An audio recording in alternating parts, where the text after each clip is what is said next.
Le président Alassane Ouattara à l'honneur dans le district des montagnes les 12, 13 et 14 septembre 2024. Si le président Ouattara avait succédé directement au président Houphouët-Boigny, la France serait aujourd'hui le premier pays développé d'Afrique. Cette pensée du docteur Thierry Taou, vice-président du conseil régional du Guémont, cadre de Quibli, semble ne plus être une vue d'esprit au regard de la métamorphose positive dont fait l'objet le district des montagnes à l'ouest de la Côte d'Ivoire. Pour dire Asser ou encore Kasser, merci au président de la République, son excellence monsieur Alassane Ouattara, les populations du district des montagnes se donnent rendez-vous les 12, 13 et 14 septembre 2024, respectivement à Man, Diokwe et Guiglo pour rendre un vibrant hommage aux bâtisseurs. Pour ces populations, Alassane Ouattara est un leader dont la vision et le dévouement ont transformé la Côte d'Ivoire en général et le district des montagnes en particulier. Vous avez entendu le jeune et brillant gouverneur Alassane traiter avec compétence et sérieux le problème de notre développement économique et social. Il a traité avec une hauteur de vue que nous devons non seulement comprendre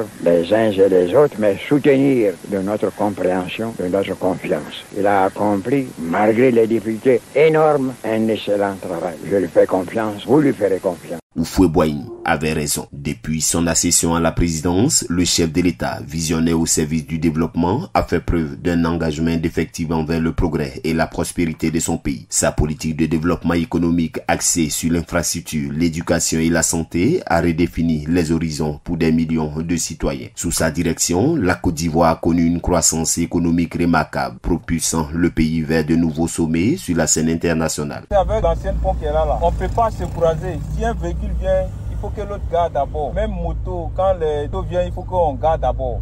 Voilà. Donc vraiment, franchement, avec le deuxième pont qui est là, bon, ça va nous permettre de bien circuler. Et quand c'est comme ça, ça nous rapporte encore un peu rapidement par rapport aux arrêts. Ça nous fait perdre. Bon, avec ça, vraiment, tout le monde est content ici. Dans le pont là, en tout cas, c'est très petit. Quand les voitures passent, deux voitures vont passer sur le même pont. Donc, on remercie le gouvernement, on remercie le président de la République. On nous dit merci pour tout ce qu'il fait pour la ville de Djiblo.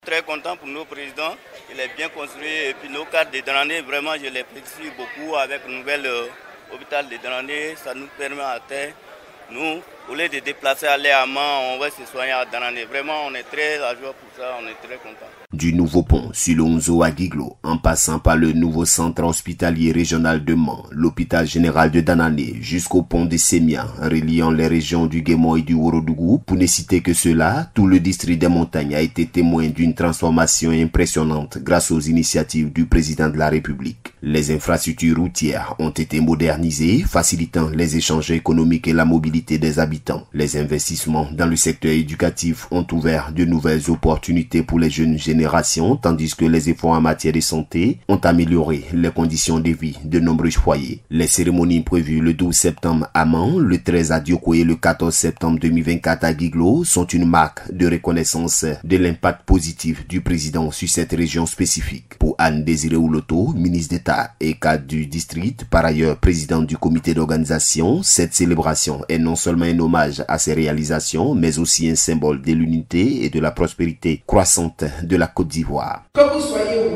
que vous soyez d'un Malinké, c'est nouveau. C'est une cérémonie pour dire merci.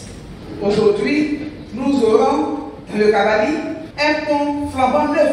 Si je vais à Diokwe, un hôpital général, quand je vais à Man, l'hôpital qui est à Man, bon, le président du conseil régional est là, et toutes les autres infrastructures, le bénéfice de ces infrastructures sera profitable à tous. Donc, il s'agit de dire merci à celui qui nous a donné ce. Comme Anne-Désiré Ouloto, Albin Mabritoakes et Seredo Célestin estiment que le président Alassane Ouattara a su, par son leadership éclairé, apporter des changements durables qui bénéficieront aux générations futures. Son empreinte sur le développement régional et national restera gravée dans les mémoires comme un modèle de gouvernance efficace et visionnaire.